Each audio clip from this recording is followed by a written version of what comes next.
An seandanna agus an tasail. Bhí seandanna agus a bhac a dul ar an éanach. Bhí asal acu, bhí an tasail a siúil go rion réadh dó féin, agus an seandanna agus a bhac a siúil lena choist.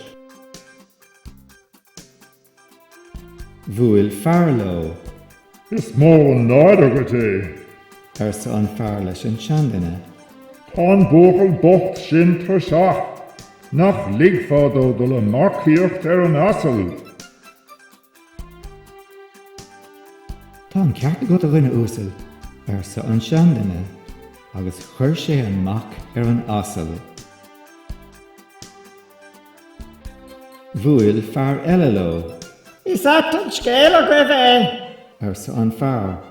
an buachlóg a marcíocht agus an seandanna a siúil. Bhí náire ar an mac. Tháinig sé an nús agus chuir sé an seandanna ar an asal. Bhuail fear eile leo, Ní léon céal agat a bhuachal. arsa an fear leis an mac. Cad chuig agat a bheith siúil agus slíd an bheirt agaí ar an asal.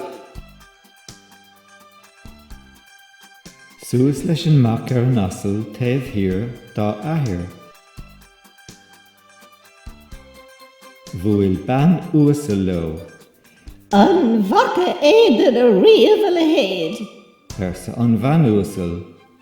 Bert ar láidre a marcíocht ar asal beag lag.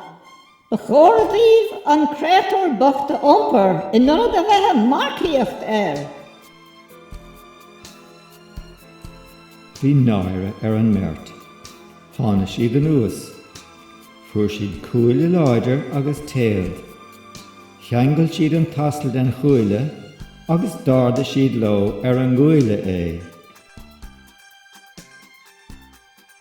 Nuair a tháinig siad go dtí an Ballymór, rith na daoine amachchas a dithe a féchan dartha. Bhí gach éine a gairí. A gháil ar an drithid dóibh, bhris an tasail an taobh a bhí á cheangail. Léim sé síos an abhainn agus bág é. Chlúis an bheirt a bhaile go rion réadh dóibh féin. Sea, arsa an seandanna, bhí mar a géirí gach éine a hásamh, níl éine sástaling, agus tá an tasailín báiteing, beidh cíal a going fasta.